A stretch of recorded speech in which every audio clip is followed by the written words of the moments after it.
Hey, it's the Empire. Don't forget to hit the like button, the subscribe button, and the bell icon for more videos. We taking over. Let's go, champ. Hit that like button, hit that subscribe button right now. Let's go. Hey, it's the Empire. Geobox Empire. Boxing boxing. Now, man, big news, man. Big news, man. Former 154 champion Jermall Charlo, current contender uh Jermall Charlo, man, fighting Brandon Adams, man.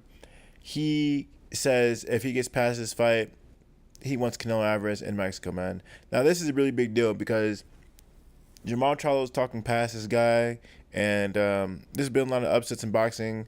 I don't think this guy has the potential to beat Jermall Charlo. I thought maybe he does, but if Jermall Charlo is calling out Canelo Alvarez to fight him in Mexico, he's trying to make an example of this guy. There's no way he can go to decision with this guy. He's going to have to make an example of this guy and look spectacular doing it. Now, I'm going to get some quotes from you guys. This is exactly what Jermall Charlo said. He says, I really want to fight Canelo, Charlo said. I want to fight Canelo more than I want to fight Gennady Golovkin. It's a matter of time. He got to stop getting manipulated by the network and call my name. We can work something out. Trust me. I'll fight there in Mexico, Charlo added. I love Mexico. There you guys have it, man. Charlo loves Mexico, man. He would love to fight Canelo in Mexico. Man, Mexico is hot right now because of Andy Ruiz Jr. And you know what? I think Canelo may be forced to take this fight. Why? I think he's forced to take this fight because Andy Ruiz will quickly, within a year or two, become, if he remains undefeated, or not undefeated, but if he just keeps the titles and remains unbeaten, he'll become easily the top Mexican superstar in boxing. Therefore, Canelo Alvarez is going to have to beat someone to give that credit, just like Andy Ruiz, man. He's going to have to fight the best of the best. Now, he already set the Triple G road. He's going to have to do something shocking, like fight Jermall Charlo. Now, if you guys didn't know, man, I remember the last time Jermall Charlo and Jermall Charlo fought in the same card, man. They did incredible numbers, right? It was like over 1 million, right? It was on Showtime. Did a lot, and Showtime's the paid network. It was the show sports one where you actually have to pay as a premium network. But yeah, man, it was way over 1 million, and it was doing great views. I mean, and at the time, I remember it. Jermall was fighting Korobov, and then Jamel was fighting Tony Harrison, right? That being said, those weren't big names. They were fighting, not big name fighters. They were solid opponents, but they weren't big names, right? That being said, if they actually fought a big name, they can easily do 2-3 million, easily.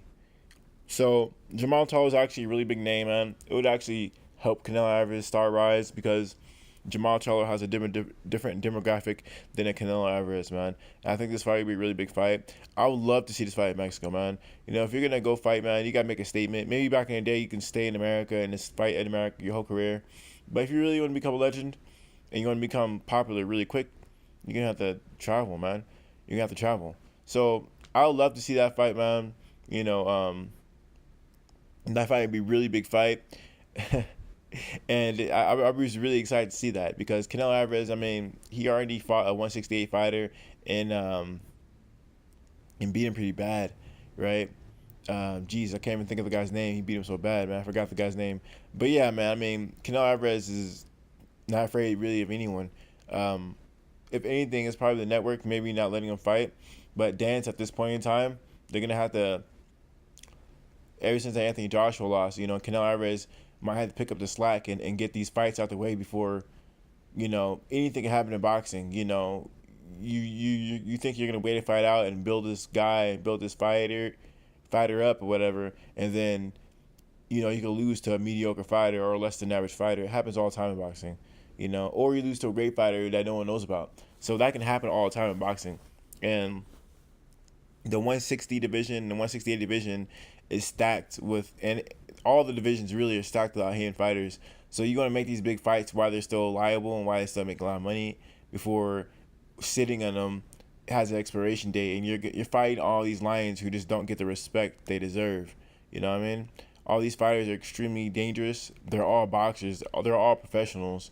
So no one's just some bum. You know, no one's just a bum. Everyone's a professional, and people need to respect them as such. So man, yeah, man, I think this fight would be really big in Mexico. I think Canelo Alvarez needs to make this fight before he runs into the wrong middleweight or super middleweight fighter. You know, you never know what happens. You know, a guy can get stopped in one punch. Maybe he's just the wrong style for Canelo. Anything can happen. You know, I still remember the Canelo Alvarez fight where he fought Miguel Cotto's brother, and he almost got stopped in that fight. It was years ago, but that's not the point. The point of the matter is anything can happen in boxing.